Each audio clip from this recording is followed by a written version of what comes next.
Hermanos, entonces el domingo, hace como 15 días, ya comenzamos con esta historia de Zacarías y de Elizabeth, donde estuvimos viendo que ellos, como ya leímos, eran un hombre y mujeres piadosos, eran irreprensibles. Ya vimos lo que significaba irreprensible, que no significa que nunca pecaban, pero sí tenían una mente limpia delante de Dios, porque finalmente ellos continuamente iban y hablaban con su prójimo, así como cualquiera de nosotros cuando peca y entonces confiesa su pecado delante de los hombres, confiesa sus pecados delante de Dios y entonces podemos recibir nuevamente el perdón y podemos ser restaurados. También vimos que el hecho de que fueran irreprensibles no significaba que no tenían luchas, hermanos, y que una de ellas era que no tenía un hijo. Y eso significaba que iban continuamente delante de Dios y le rogaban por un hijo y rogaban, pero finalmente no había llegado la respuesta. Y en medio de todo esto, de estas situaciones, es cuando también se nos presenta ahora el escenario, cuando Zacarías le toca por suerte ir a ofrecer incienso en el templo, y que era de uno de los momentos más sublimes, porque ese momento no era común. Solamente a una persona, a un sacerdote, podía ofrecer una vez en toda su vida. Y entonces era un momento sublime, era un momento que era deseable para un sacerdote. Y en medio de todo esto es que él está ofreciendo el incienso, él está ofreciendo también oraciones delante de Dios, él está pidiendo por Israel, él está pidiendo por la paz por Israel, él está pidiendo por la bendición sobre Israel. Y ahí es donde aparece el ángel. Y él está sobrecogido de temor, está aterrorizado. Y el ángel le dice, no temas, no temas porque han sido escuchadas tus oraciones. Y entonces no solamente está vinculando el hecho de las oraciones que él había hecho de antemano durante tanto tiempo por un hijo, sino que está vinculando esa bendición, el ángel, con una bendición también para Israel. Por esa mismo que estuvimos diciendo la vez pasada, que esa bendición y esa alegría que vendría a esta casa de esta mujer estéril, de Elizabeth y de Zacarías, no solamente se quedaría ahí, sino que esa alegría y ese gozo sería también para todo el pueblo de Israel. Y por eso está hablando acerca de la característica de este hijo, de este hombre, el cual sería grande ante los ojos del Señor. Y que precisamente nuestro Señor Jesucristo también vimos que está hablando acerca de Juan el Bautista como aquel que es mayor entre todos los nacidos de mujer, que no había nacido nadie como Juan el Bautista, porque muchos otros profetas anunciaron acerca de que ya viene el Mesías, ya viene el Mesías, pero solamente a él, a Juan el Bautista, se le dio el enorme privilegio de decir, aquí está, contémplenlo. Él es el Cordero de Dios que quita el pecado del mundo. Y entonces nos quedamos en parte del el versículo 15, hablando acerca de la grandeza de Juan, que también vimos que no bebería sidra, vino ni sidra, sino que sería lleno del Espíritu Santo. Y que finalmente esto también está vinculado con la grandeza de Juan. Y que por eso está diciendo que sería lleno del Espíritu Santo, haciendo un contraste, que entonces Juan sería apartado desde el vientre de su madre. no una consagración temporal, sino una consagración desde el vientre de su madre hasta el día que él muriera, consagrado especialmente para el servicio de Dios. Es una consagración entonces total y perpetua, de por vida, vitalicio, para ese servicio especial. Y era necesario entonces que Juan estuviera, también lo vimos la vez pasada, completamente capacitado para todo eso que él iba a hacer. Porque lo que él iba a hacer, dice las Santas Escrituras, que él iba a allanar, ¿no? Iba a limpiar el camino de tal manera que él tenía que señalar cada una de las cosas que estaba haciendo mal el pueblo de Israel. Y tenía que tener entonces la gracia de Dios por el Espíritu Santo para que cuando vinieran entonces los fariseos, como dice las Escrituras, y los saduceos, entonces diciéndoles ellos que eran hijos de Abraham, no, Dios puede levantar hijos de Abraham de entre las piedras. Que cuando venían huyendo de la ira le decían, camada de víboras, ¿cómo escaparán de la ira de Dios? Entonces, él tenía que hablar con poder y con autoridad de parte de Dios para anunciar el reino de los cielos, pero para anunciar también a los hombres, al pueblo de Israel, que se arrepintieran de sus pecados. No solamente para ellos, también hubo otras oportunidades cuando estuvo, por ejemplo, con Herodes, y que también le habló acerca de su pecado. Y finalmente, entonces, Juan también tuvo que someterse y es parte también de esa grandeza, saber cuál es su lugar, no solamente porque era el más grande de los hombres en la tierra, pero era el más pequeño comparado con el Hijo de Dios, el cual también podía decir, yo no soy digno de atar ni siquiera las sandalias. Yo no soy digno, yo debería de ser bautizado por ti, mi Señor. Él reconocía también su lugar cuando sus discípulos le decían, hey, todos tus discípulos están yendo con el Señor. Sí, porque es necesario que yo mengüe, es necesario que Él crezca, porque yo he venido a anunciarle a Él. Ese es mi papel en el reino de los cielos. Y la medida de la grandeza que puede predominar en este mundo puede ser muy diferente, hermanos, a la grandeza del reino de los cielos.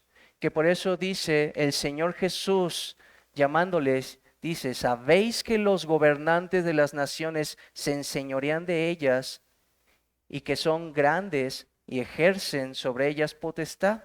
Mas entre vosotros no será así, sino el que quiera hacerse grande entre vosotros será vuestro siervo. Entonces vemos cómo los gobernantes de este mundo, los artistas, autores o diferentes tipos de personas buscan su propia gloria, buscan su propio reino, buscan aplastar o buscan someter. Pero la grandeza que nos está hablando aquí en las Escrituras es sumamente diferente.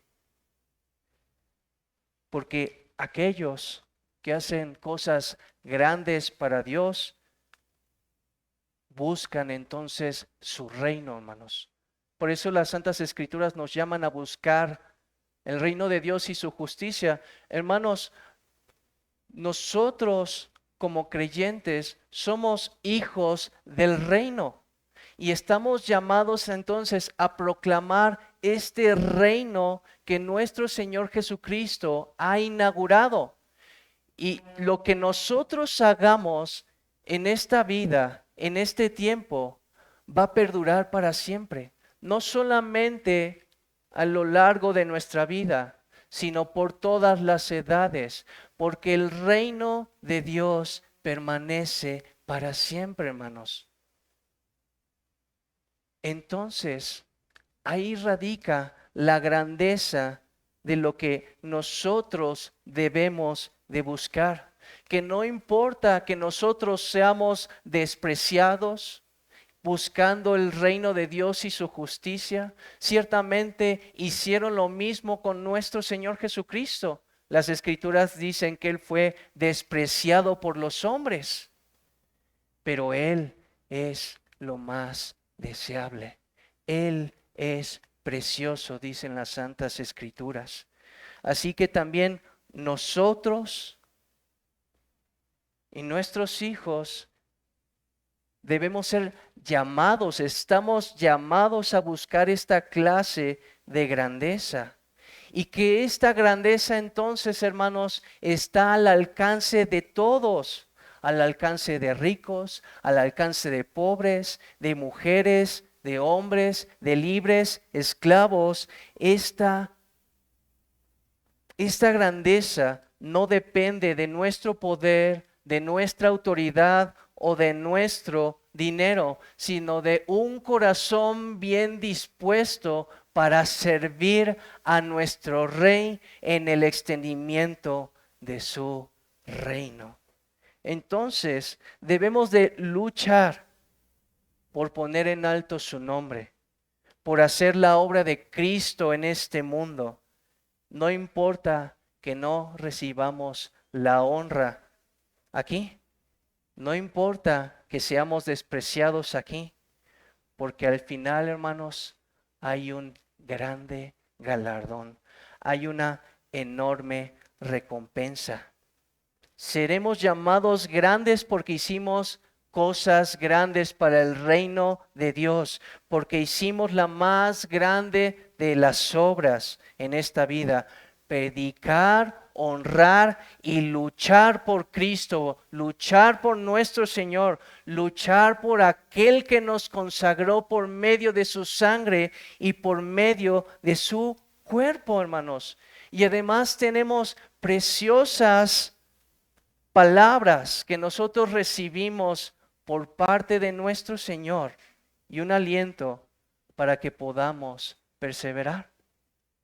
Porque Él nos dice que cuando estemos con Él, al final, Él nos dirá: bien, bien, buen siervo y fiel. En lo poco has sido fiel, en lo mucho te pondré. Entra en el gozo de tu Señor. Amados, Dios no es un Señor malvado. Dios no es un amo malvado. Él no tendría por qué darnos siquiera recompensa. Él ya nos ha dado la salvación. Él ya nos ha dado la reconciliación. Y ahora nos pide a nosotros que le sirvamos para extender su reino y poner su nombre en alto. Y sin embargo, no nos llama solamente siervos inútiles, sino que misericordiosamente Él ve nuestras obras y Él las recompensa. Que todo lo que nosotros hacemos para el Señor no es en vano, hermanos. Ninguna de las cosas que nosotros hagamos para Dios es en vano. Por eso las Escrituras dice: bienaventurados de aquí en adelante los muertos que mueren en el Señor.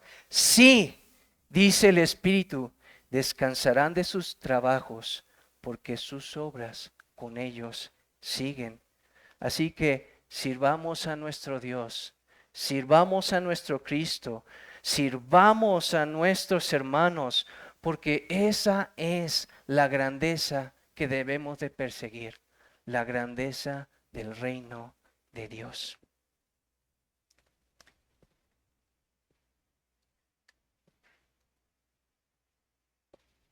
Y después en ese mismo versículo está hablando de que este Juan sería lleno del Espíritu y lleno desde el vientre de su madre, como le estábamos diciendo.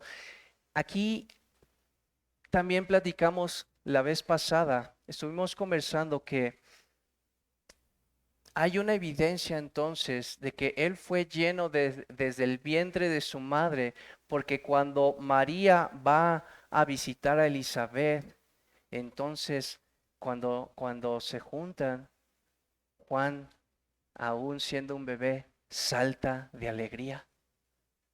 salta de regocijo porque está delante de su Redentor. Y aquí tenemos también una grande instrucción para nosotros como padres.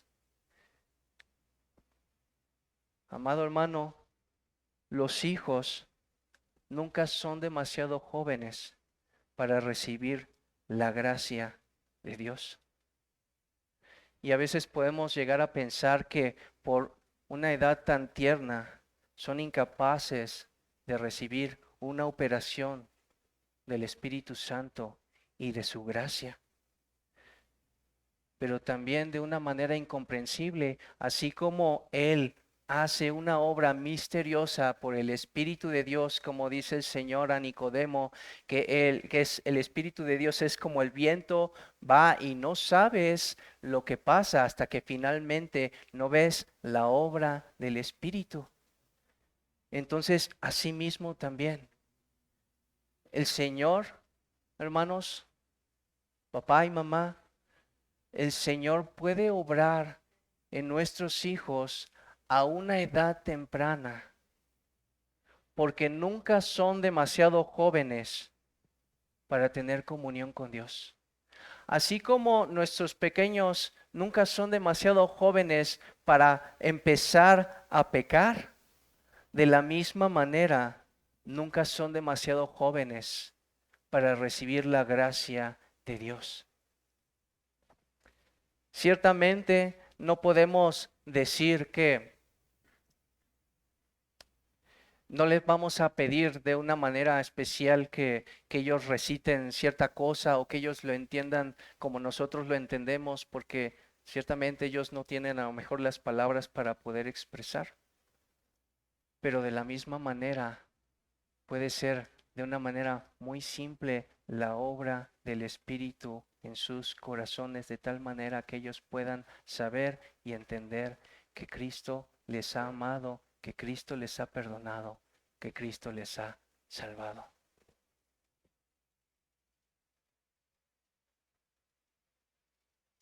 Y bien, ahora vamos a entrar en el punto, en el siguiente versículo, el versículo 16, donde dice, y hará que muchos de los hijos de Israel se conviertan al Señor Dios de ellos. Entonces, Juan fue enviado a los hijos de Israel. Juan fue enviado a su pueblo.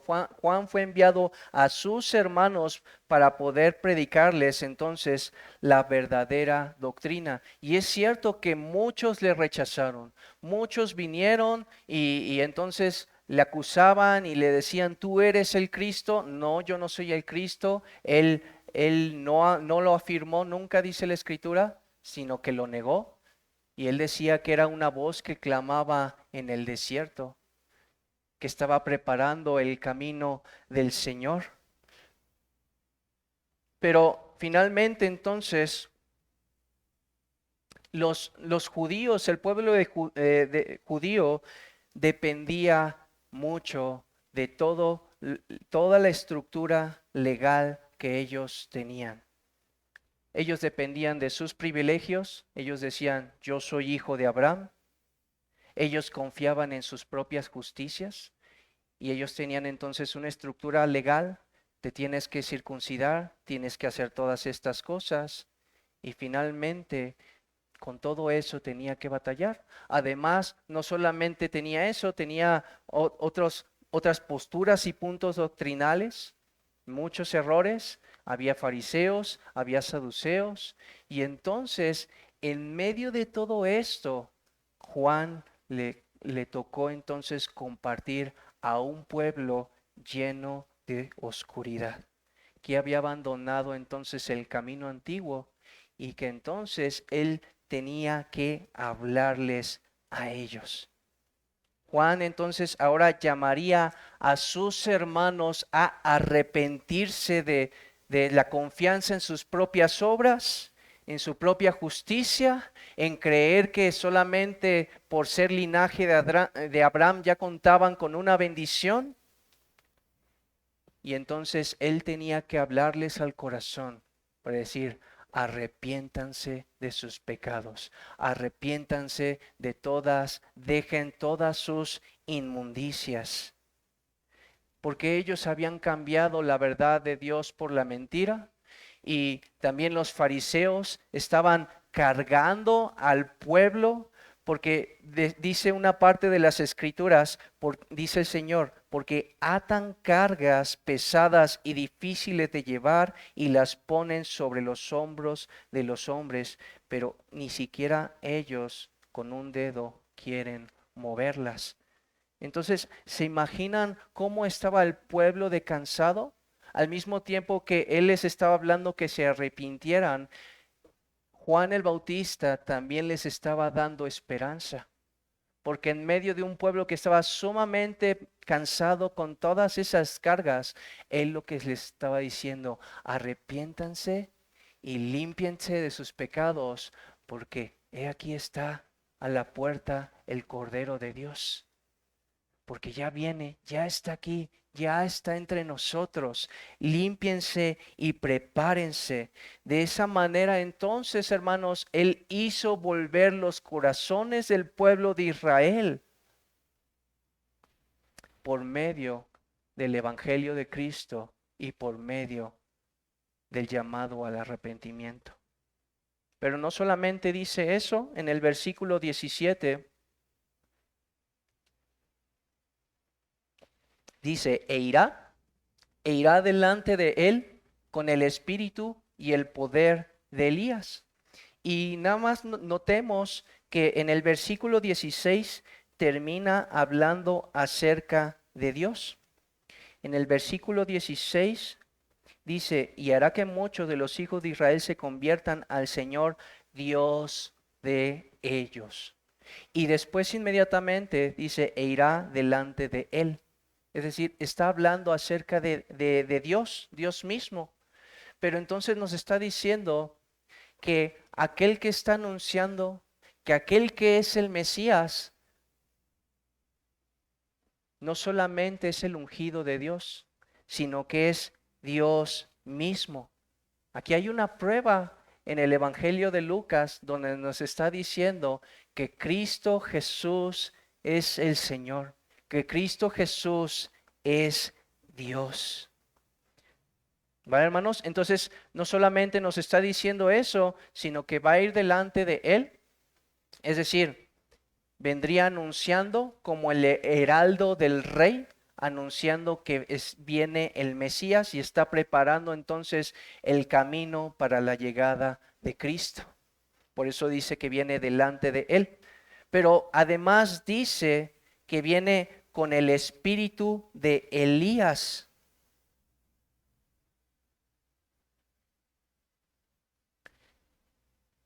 ¿Qué significa que venga con el espíritu de Elías? Hermanos, esta profecía viene en Malaquías. Vamos, si gustan, por favor, al libro del profeta Malaquías. Es el último del Antiguo Testamento. Malaquías 4.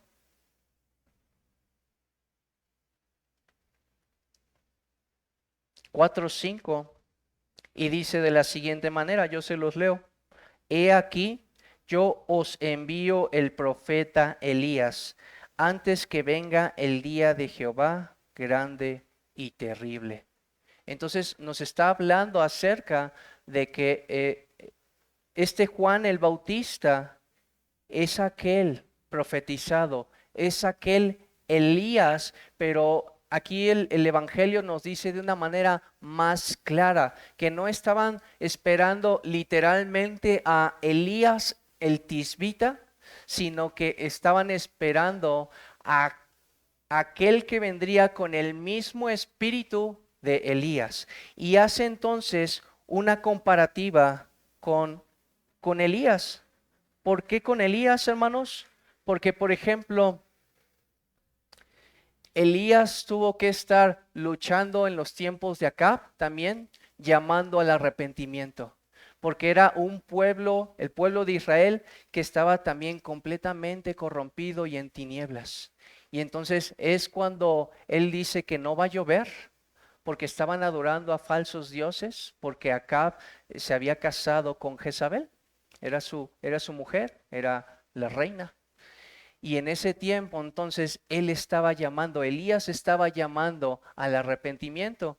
Y por ejemplo, en esta misma historia, Elías es perseguido por Acab y es perseguido por Jezabel. Y vemos también algo parecido con Juan el Bautista, porque Juan el Bautista también es perseguido por Herodes y por Herodías.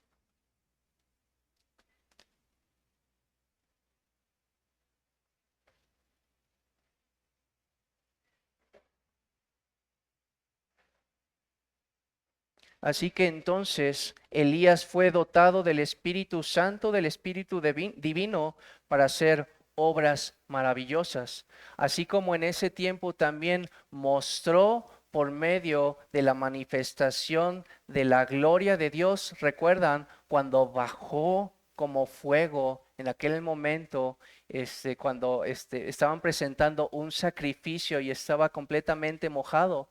Y entonces el pueblo de Dios miró eso y entonces proclamó al pueblo: Jehová es Dios, Jehová es el Señor.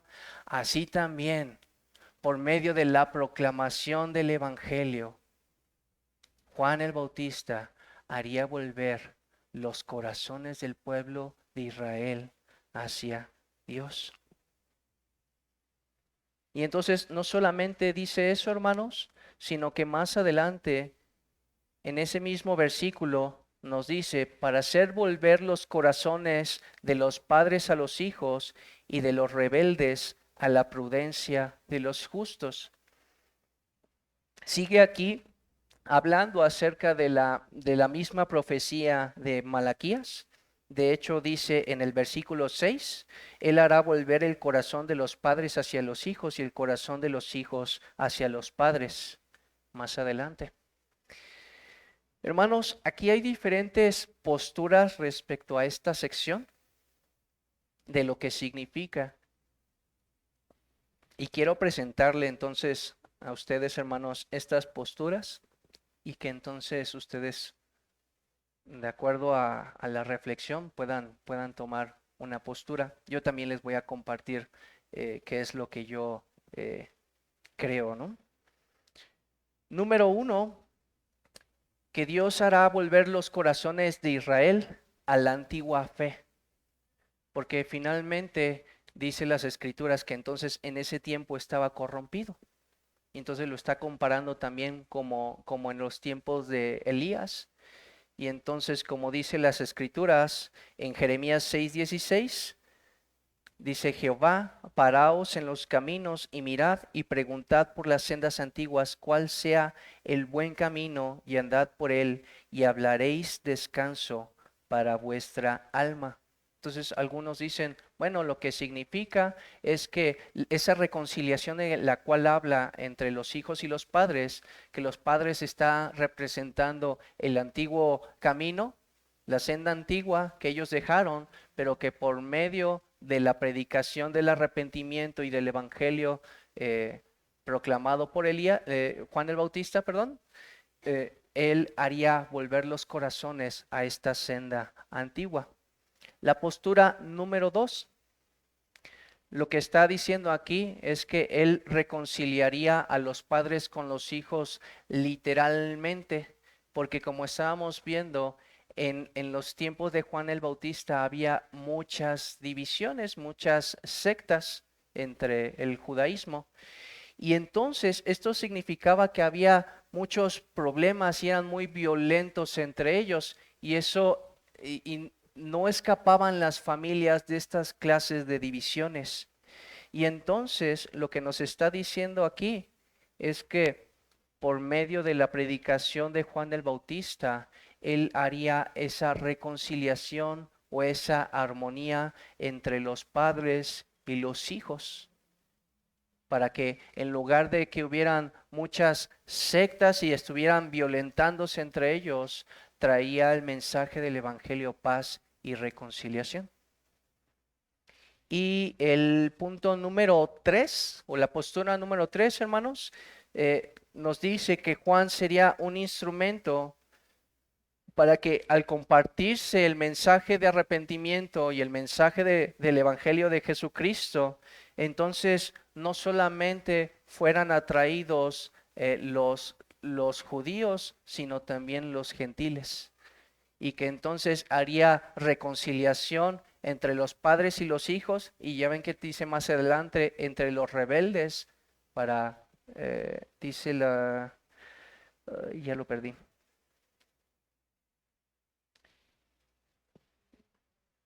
A la prudencia de los justos. Gracias, hermana. Entonces, eso es lo que son las tres posturas. Sí, la postura número 1, que está hablando acerca de que haría volver al camino antiguo. La postura número 2, que literalmente habría una reconciliación entre los padres con los hijos por todos los problemas de las sectas que estaban ocurriendo. Y postura número 3, que habría una reconciliación entre judíos y gentiles. ¿Vale? Y si bien y es que también pueden ver cómo hubo gentiles a los cuales Juan el Bautista les llegó el mensaje de su predicación. Podemos ver, por ejemplo, en Lucas, ay, creo que no lo anoté, pero en el Evangelio de Lucas nos está hablando acerca de personas que están escuchando el mensaje del Evangelio y entonces se constriñen y se entristecen por causa de su pecado y dicen, ¿qué haremos? Y entre ellos están unos soldados donde les dicen que no extorsionen a la gente. Y que en medio de eso, por eso también podemos decir, es que el mensaje de la predicación de Juan el Bautista no solamente llegó al pueblo de los judíos, sino vemos un alcance al pueblo gentil. Y entonces, ciertamente, todas estas posturas pueden parecer correctas, hermanos, pero finalmente, como lo estábamos viendo, Juan el Bautista lo que hizo fue hablar a una perversa generación. Y lo que estamos notando aquí es que no solamente los hijos estaban mal, no solamente los hijos se habían desviado, sino también los padres. Entonces, tanto los padres como los hijos estaban corrompidos y necesitaban ser instruidos en el camino del Señor por medio de la proclamación del arrepentimiento y la fe en el Hijo de Dios. Y que por eso vemos acerca de Juan el Bautista lo que dice, o su propósito en esta vida, en el reino de los cielos, era preparar el camino del Señor, enderezar las sendas, ¿sí? Todo valle se rellenará y se bajará todo monte collado y los caminos torcidos serán enderezados.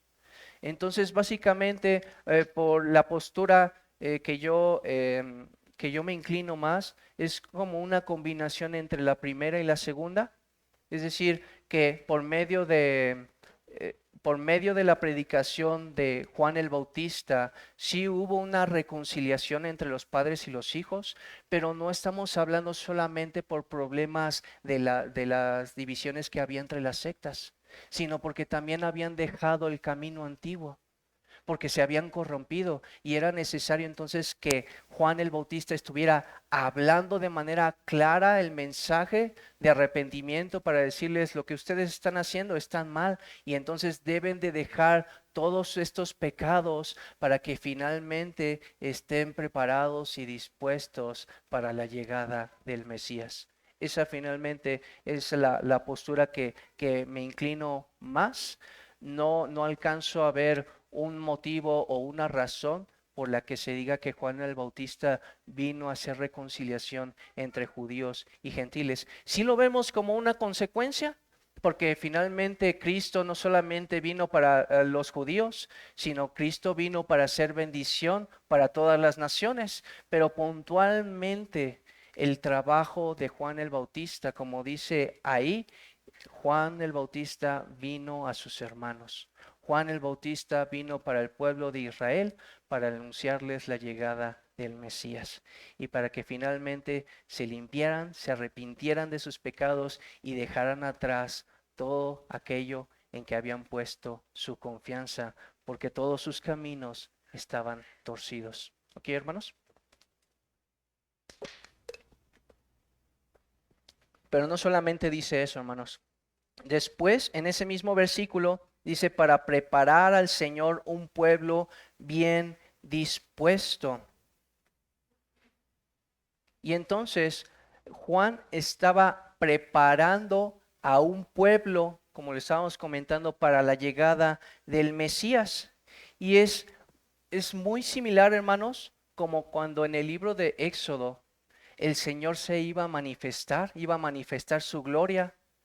Dice en Éxodo 19, 14, 15, y descendió Moisés del monte al pueblo y santificó al pueblo y lavaron sus vestidos y dijo al pueblo, estad preparados para el tercer día y no toquéis mujer.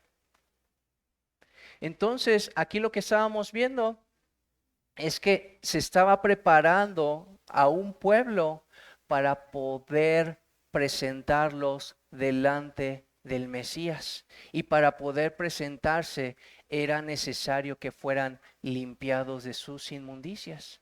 Finalmente, eso era lo que estaba representando el bautismo, porque era un bautismo de arrepentimiento, porque ellos estaban escuchando la predicación de Juan el Bautista, ellos se dolían en su corazón por causa de ese mensaje, porque sabían que ellos estaban mal, y entonces ellos creían en la palabra de Juan.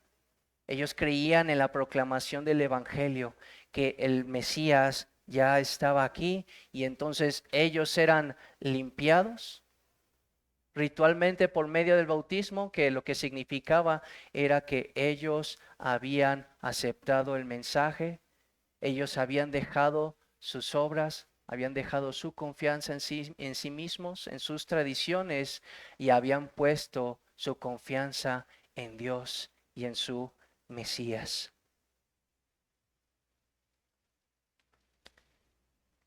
Entonces, el bautismo, hermanos, no solamente para ellos, sino para nosotros, simboliza esa limpieza de nuestras inmundicias, que hemos abandonado entonces nuestra antigua manera de vivir y que por lo tanto hemos sido lavados y purificados por el Santo Espíritu de Dios.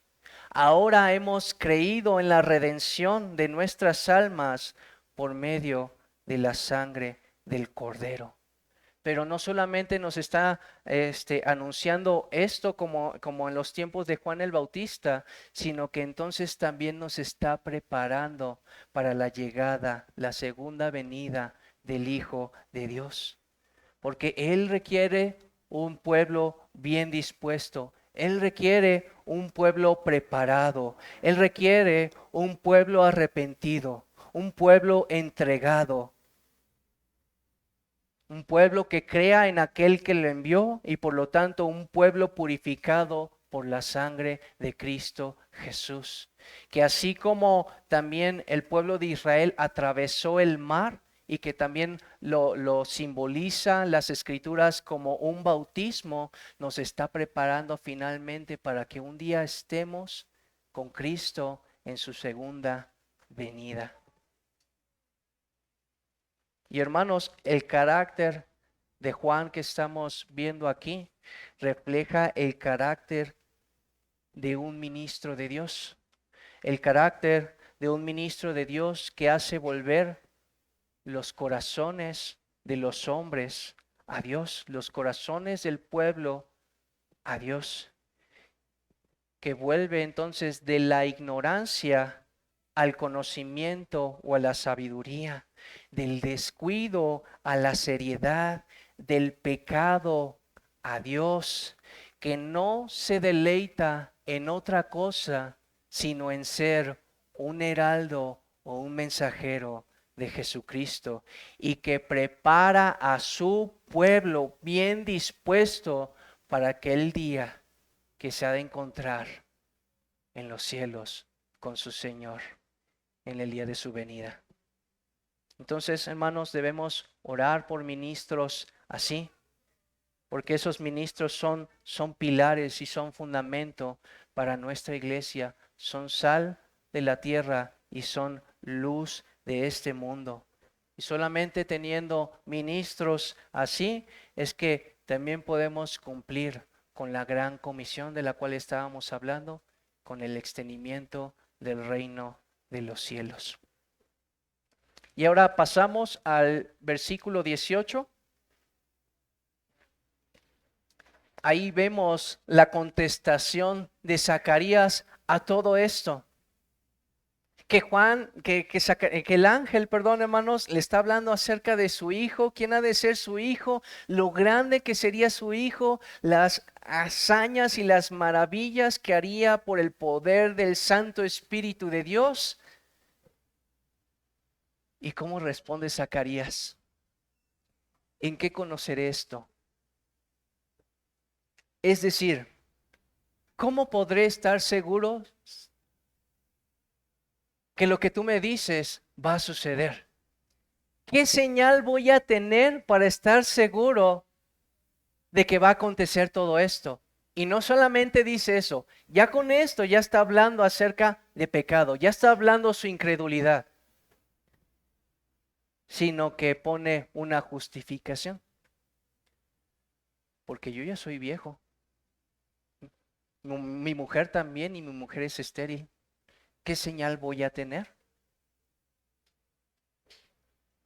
Así que Zacarías lo que está demostrando es dudas en el mensaje que el ángel le estaba dando. Y hermanos, podríamos equivocarnos en el hecho de que María también preguntó, pero la duda de María es acerca de cómo esto acontecería. Pero la duda de Zacarías es sobre lo que va a acontecer. O sea, no tenía la certeza él de lo que le estaba diciendo el ángel que realmente fuera a acontecer a menos de que tuviera una señal. Y la Virgen María no es lo que está diciendo. María tiene dudas en cómo es que esto va a acontecer. Oye, pero ¿cómo es que esto va a acontecer? Porque yo soy virgen, yo no he conocido ningún varón. Pero Zacarías, ¿no? Saca su incredulidad. ¿Cómo voy a estar seguro de lo que tú me dices es verdad y que va a acontecer? Zacarías se había olvidado, hermanos, ¿en dónde estaba? Estaba en el templo del Señor. Estaba en uno de los momentos más sublimes y deseados por un sacerdote.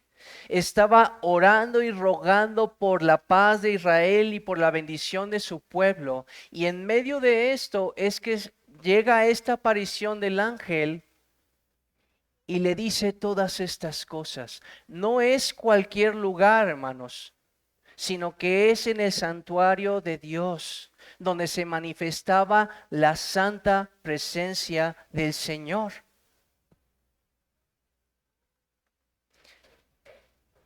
Y después de tanta espera, hermanos, como lo vimos el otro domingo, fue un incrédulo.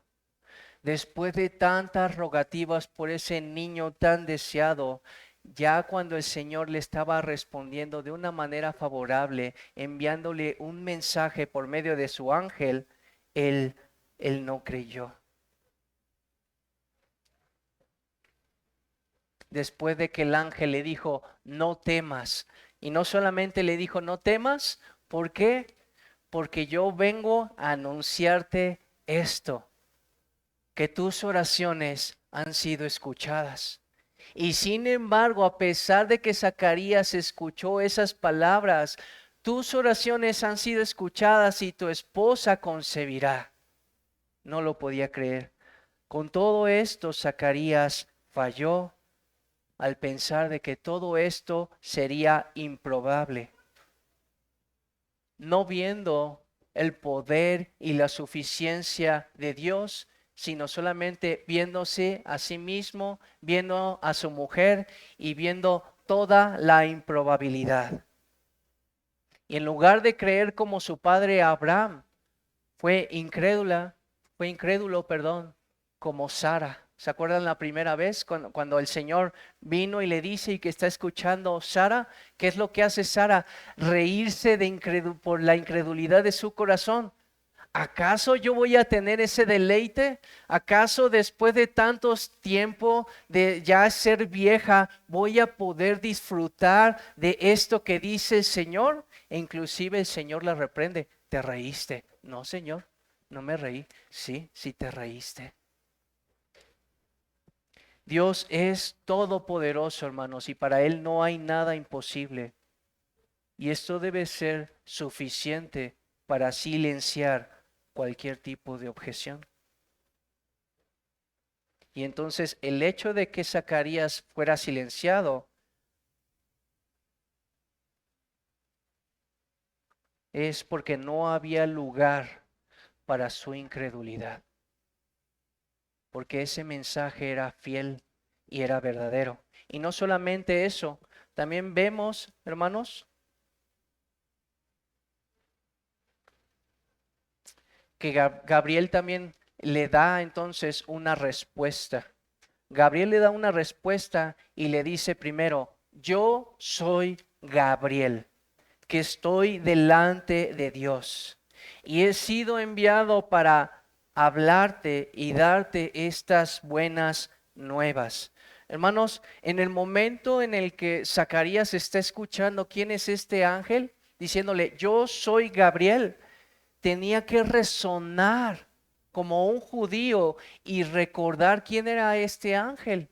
Este ángel era el mismo que había sido enviado a Daniel, el cual también estaba orando y suplicando y pidiendo perdón por sí mismo y por el pueblo de Israel. Y en medio de eso es que el ángel Gabriel es enviado a él y que recibe entonces Daniel, el profeta Daniel, la promesa del Mesías.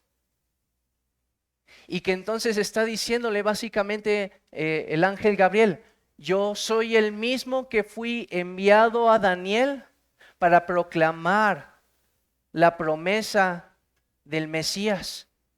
Y soy el mismo Gabriel que estoy delante de Dios, que vengo a anunciarte el cumplimiento de esa promesa. ¿Sí? Le dice también, estoy delante de Dios, no me atrevo a decir ninguna otra cosa que no sea lo que Dios me ha dicho que te diga a ti. Yo solamente soy un heraldo, yo solamente soy un portavoz y estoy delante de Dios. Y tú deberías de estar con gran alegría porque el mensaje que yo te que yo he venido a darte, es un mensaje de gran alegría, es una buena noticia, es una buena nueva, es un anuncio que debería de causar regocijo y no incredulidad. Deberías de haberla recibido con alegría y con fe esta noticia. ¿Qué debemos de aprender en esto, hermanos? Que aún los verdaderos creyentes en ocasiones podemos dejarnos llevar por la incredulidad. ¿Cómo nos está describiendo las escrituras a Zacarías? Que era un hombre piadoso, que era un hombre justo, que era un hombre irreprensible. Y sin embargo, en este momento Zacarías fue llevado por su incredulidad. Y de la misma manera, cada uno de nosotros no debemos de confiarnos, porque la incredulidad entró en el corazón del hombre y provocó la caída cuando Eva creyó al diablo en lugar de Dios. Porque también por causa de la incredulidad el pueblo de Israel no entró a la tierra prometida. Porque el pueblo de Israel pensó que no sería salvado de los gigantes, nos van a aplastar. Ellos no confiaron en el Señor. Y por causa de no haber confiado en el Señor, ellos no entraron en ese reposo, dicen las Escrituras. Entonces, debemos orar continuamente. Señor, aumenta mi fe. Señor, ayúdame, creo, pero ayúdame en mi incredulidad. Y no dudar de ninguna manera. Cuando Dios dice que va a hacer algo, Él lo va a hacer. Él lo cumplirá, hermanos. Y después dice, entonces, una vez que ya le ha dicho el ángel Gabriel, ¿quién es Él? Y lo que Él vino a hacer, le dice, ahora quedarás mudo y no podrás hablar hasta el día en que esto se haga, por cuanto no creíste a mis palabras, las cuales se cumplirán a su debido tiempo. Hermanos, Zacarías había pedido una señal. ¿Cómo va a ser esto? ¿Qué señal voy a tener? ¿Qué evidencia me puedes dar? ¿Ok? ¿Quieres una señal, Zacarías? Vas a quedarte mudo y no vas a poder hablar hasta que todo esto acontezca. Así que la señal que él pidió fue también un juicio para él por causa de su incredulidad. Y hermanos, lo más seguro es que no solamente se haya quedado mudo, sino también sordo. Porque en una parte de las escrituras, en Zacarías 1:22, dice Zacarías que se comunicaba con señas, pero en Lucas 1:22 dice que Zacarías se comunicaba por medio de señas, y Lucas 1:62 nos dice que el pueblo se comunicaba con él por medio de señas. Y entonces la única conclusión a la que podemos llegar es que Zacarías no solamente estaba mudo, sino también sordo, y que le tenían que hacer señas para que finalmente él pudiera voltear y que trataran de comunicarse con él.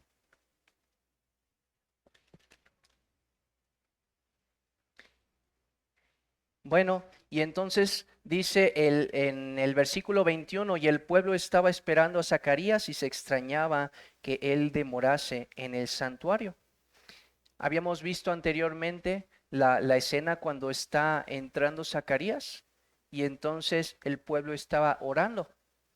Y entonces acá no solamente el pueblo está orando, sino ya el pueblo está esperando qué es lo que le aconteció a Zacarías, porque ya había demorado mucho tiempo. Y entonces el pueblo ahora estaba esperando la bendición sacerdotal, hermanos, porque una vez que salía el sacerdote, como lo dijimos la última vez, entonces salía y bendecía al pueblo, ¿no? Con la bendición sacerdotal. Pero eso no estaba ocurriendo. Y ahora el pueblo estaba pensando que le podría haber pasado algo a Zacarías mientras estaba ahí. Quizás no estaba limpio, quizás lo hizo de la manera incorrecta, quizás entonces murió. Entonces estaban preocupados por la seguridad de este sacerdote. Y en el versículo 22 dice, pero cuando salió, no les podía hablar y comprendieron que había visto visión en el santuario, y él les hablaba por señas y permaneció mudo.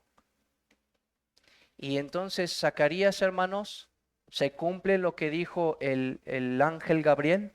Él queda mudo, él sale al pueblo e intenta decirles lo que había sucedido. Pero ellos no pueden entender más que había tenido una aparición. Eso es más o menos lo que significa. Algo se le apareció, tuvo una visión. Y hermanos, esto puede simbolizar también la manera como en el Antiguo Testamento nos está hablando por medio de señales, por medio de señas, por medio de sombras al unigénito Hijo de Dios, a Cristo nuestro Redentor. Y que entonces por eso este sacerdote de los hijos de Aarón ahora es callado para mostrarnos de una manera simbólica que lo que no pudo hacer de una manera perfecta el Antiguo Testamento, el mensaje del Evangelio lo vino a revelar y vino a clarificar todo aquello que estaba por medio de sombras, todo aquello que estaba por medio de tipos, para presentar de una manera gloriosa a nuestro Cristo, a nuestro Redentor. Y después en el versículo 23, hermanos, vemos que Zacarías, cumplidos los días de su ministerio, se fue a su casa. Es decir, no se fue inmediatamente, hermanos. Él pudo haber pensado que con todo lo que le había acontecido, que al haber quedado mudo y sordo, entonces se podía ir a su casa. Pero el tiempo del ministerio, cuando estaba trabajando en el ministerio sacerdotal, algunas de las clases que en esta casa, en eh, este grupo era el grupo de Abías, duraba alrededor de una semana en el ministerio. Pero Zacarías no se fue. Zacarías siguió trabajando en el ministerio, porque él pudo seguir limpiando el altar, él pudo estar recortando las lámparas, él pudo estar llevando las piezas al altar para colocarlas y que fueran consumidas, él pudo estar ofreciendo cualquier tipo de sacrificio. Y de la misma manera es el deber de cada ministro permanecer en su trabajo hasta que ya no sea equipado para ello, hasta que ya no pueda servir a Dios en su ministerio. Es decir, los problemas o las circunstancias por las que puedan estar atravesando un ministro de Dios no son una excusa para poder estar trabajando para el extendimiento del reino de Dios. ¿Sí me explico, hermanos?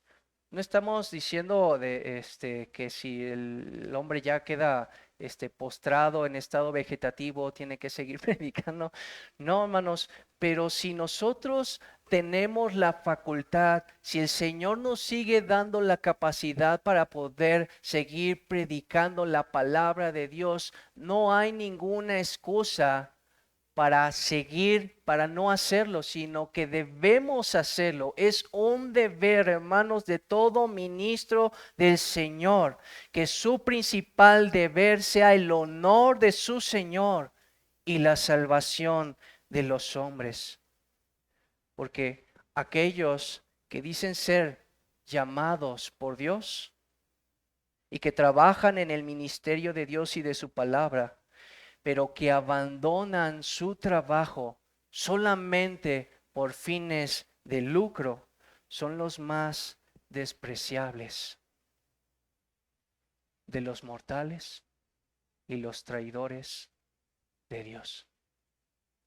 Así, ese es un comentario y es para que finalmente para aquellos que están buscando ser siervos de Dios en el ministerio de la palabra, no hay ninguna excusa para dejar a un lado el servicio, la palabra de Dios. No hay, no lo hay. Zacarías tenía una buena excusa y sin embargo se quedó ahí hasta que se cumplió con los días de su ministerio. Así que también nosotros, si somos llamados al ministerio, hermanos, pongamos todo nuestro empeño en andar por nuestro Dios y nuestro Señor durante esta breve vida. Porque Cristo nos ha consagrado por medio de su cuerpo, como ya lo vimos anteriormente, por medio de su sangre. Y finalmente, en los versículos 24 y 25, hermanos, dice, después de aquellos días concibió su mujer Elizabeth y se recluyó en casa por 5 meses, diciendo, así ha hecho conmigo el Señor en los días en que se dignó en quitar mi afrenta entre los hombres. Entonces, básicamente lo que está diciéndonos aquí, hermanos, es que Elizabeth no salió en público. Zacarías entonces pudo haberle dicho, de alguna manera, que no sabemos cómo, que ella iba a quedar embarazada. Y entonces, hermanos, el objetivo de estar recluida o de estar apartada es para estar reflexionando en las misericordias de Dios. Que después de esta larga espera, ahora viene un largo tiempo para reflexionar, para adorar a Dios. ¿Se imaginan después de tanto tiempo el gozo y la alegría de Elizabeth? No cabía Elizabeth, de tal manera que entonces todo ese tiempo estuvo reflexionando, todo ese tiempo estuvo adorando al Señor, todo ese tiempo se regocijaba porque estaba meditando en que todas esas cosas habían sido hechas por su Señor y por su Dios, antes de que finalmente se presentara en público y que finalmente también los demás se regocijaran juntamente con ella. Y entonces, ¿qué aprendemos también en esta última parte?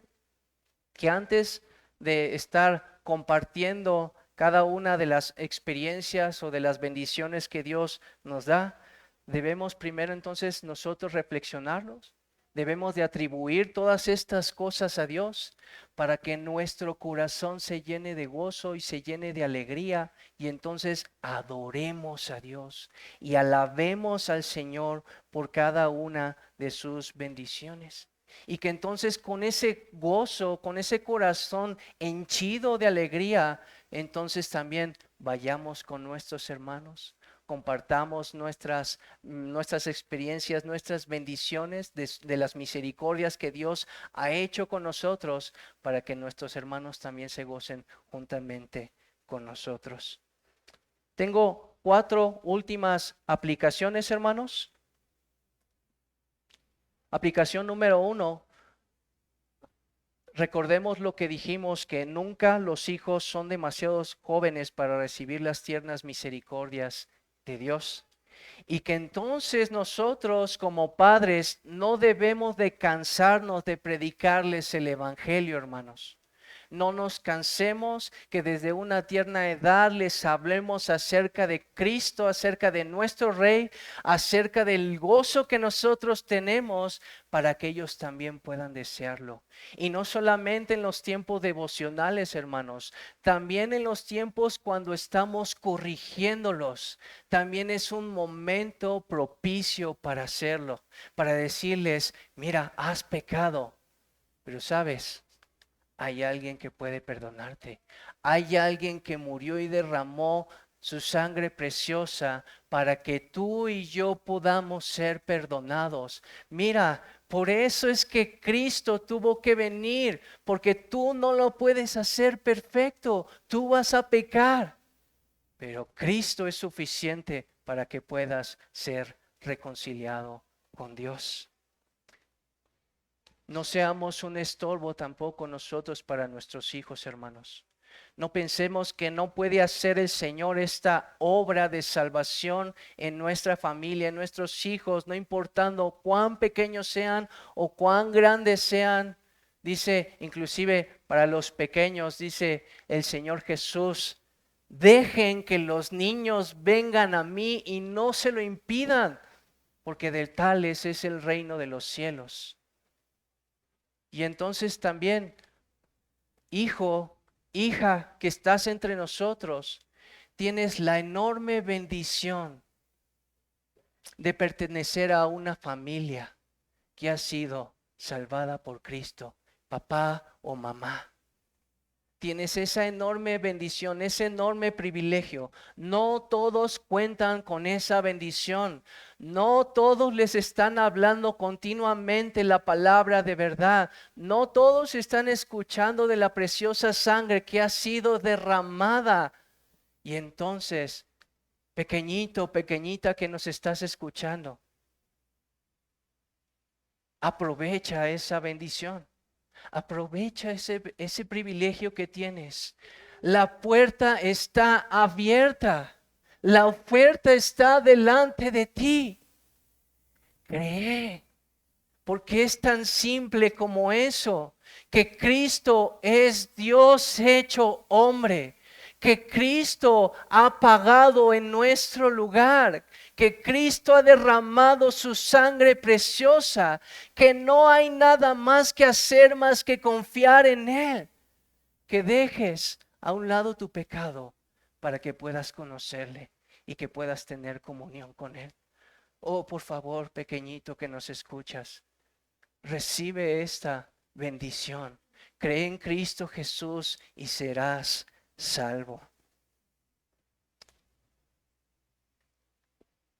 La aplicación número 2, donde estuvimos hablando de buscar la grandeza de Dios, que Él aprueba y que Él recompensa, haciendo la más grande de las obras, que es honrar a Cristo y luchar por Cristo.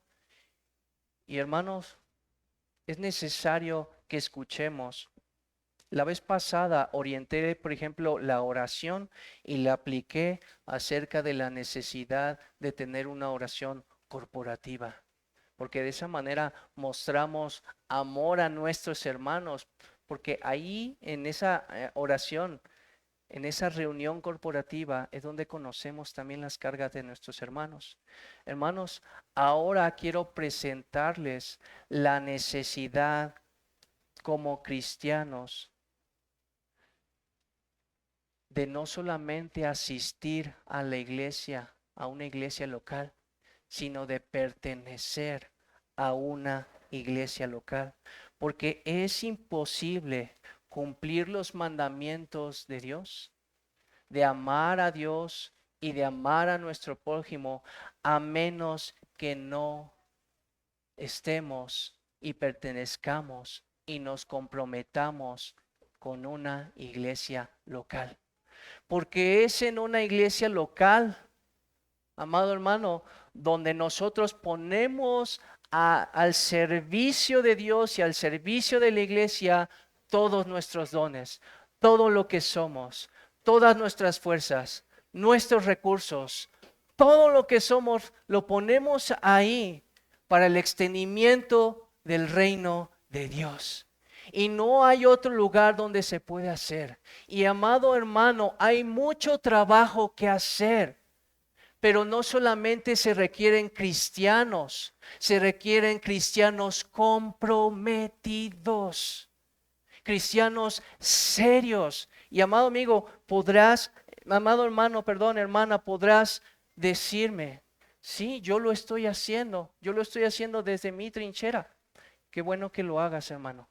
Pero hay que saber entender entre lo que es bueno y lo que es mejor.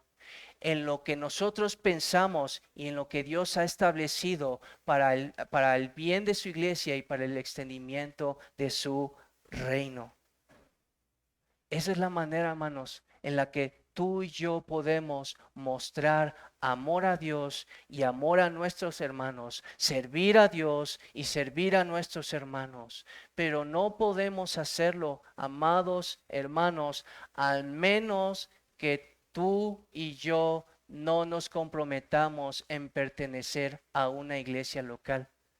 Yo no te voy a decir que es tu obligación pertenecer a esta iglesia local.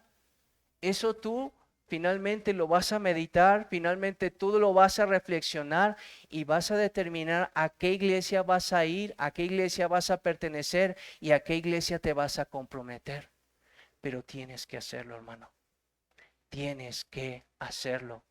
Porque si queremos hacer grandes cosas para Dios, es necesario que funcionemos como un cuerpo para el extendimiento del reino de los cielos. No hay otra manera, hermanos, no la hay. Y, por ejemplo, necesitamos nosotros cuidar del huérfano y de la viuda, necesitamos cuidar de los pobres, necesitamos también hacer misiones para que finalmente podamos enviar y sostener, pero no podemos hacer ninguna de esas cosas si no hay un compromiso de parte del creyente. Así que, amado hermano, alinea tus metas y tus deseos para que todos esos deseos y todas esas metas sean con el propósito de adorarle a Dios y de servir en el reino de Dios. Pregúntate, hermano, ¿para qué o para quién vives hoy? Hermano, el Señor Jesús es digno. El Señor Jesús es digno que pongamos en alto su nombre y que pongamos nuestra vida a su servicio, que nos desgastemos por causa del reino, porque no hay otra cosa más grande que podamos hacer en esta vida y que perdure para siempre. Y aplicación número 3, oremos, como ya lo dijimos, por ministros también comprometidos con este carácter santo y lleno del Espíritu Santo de Dios. Que nos hablen entonces la palabra para que seamos sabios y para que nos conduzcan a la piedad y que nos libren del error. Que nos enseñen a tomar el cristianismo con seriedad y que entonces también haga volver a los incrédulos a Cristo. Y aplicación número 4, ten cuidado con la incredulidad. Examínate continuamente, hermano, porque si estás atascado en tu vida cristiana, si estás paralizado, si estás lleno de temor, si no puedes gozarte en tu salvación, es por causa de la incredulidad. Confiesa entonces tu pecado al Señor. Pídele a Dios de su misericordia para que abra tus ojos y para que puedas contemplar nuevamente la gloria y la suficiencia de tu Señor. Amén, hermanos. Pues vamos a orar para terminar. Oh, amado Dios, cuántas gracias te damos porque has hablado a nuestras vidas, Señor. Por favor, te ruego, Señor, de tu bendición, Señor. Que selles esta palabra, Señor, en los corazones de nuestros hermanos, en cada uno de nosotros. Sella tu preciosa palabra, Señor, y que dé fruto, Señor. Fruto en nuestras vidas, fruto de piedad, fruto de amor, fruto de servicio, fruto de entrega, Señor, por amor de tu nombre, Señor, porque tú eres digno de suprema alabanza, porque el Cordero también es digno, Señor. Por favor, ayúdanos, Señor, para que podamos ser también esa iglesia que tú anhelas, esa iglesia que tú deseas y que traigamos más gloria a tu nombre, Señor. Y también te pedimos, Señor, de tu gracia, Señor, para que no caigamos en incredulidad, Señor. Somos sumamente débiles, Señor. Y nuestro corazón, Señor, se puede angustiar y puede llenarse continuamente de incredulidad. Como dice la Escritura, ayúdanos en nuestra incredulidad, Señor. Y sosténnos, Señor. Sosténnos, Señor. Y perdónanos, Señor. Y aumenta nuestra fe. Y te pedimos, Señor, que tú salves, Padre. Padre, tú puedes hacerlo, Señor. Tu diestra no se ha acortado para salvar. Por favor, Señor, aquellos que no te conocen, despiértalos, Señor. Hazlos volver de la muerte a la vida, Señor. Y arrástralos, como habíamos dicho al principio, Señor, para que puedan contemplar tu gloria, tu poder y tu salvación. En el nombre de Jesús oramos.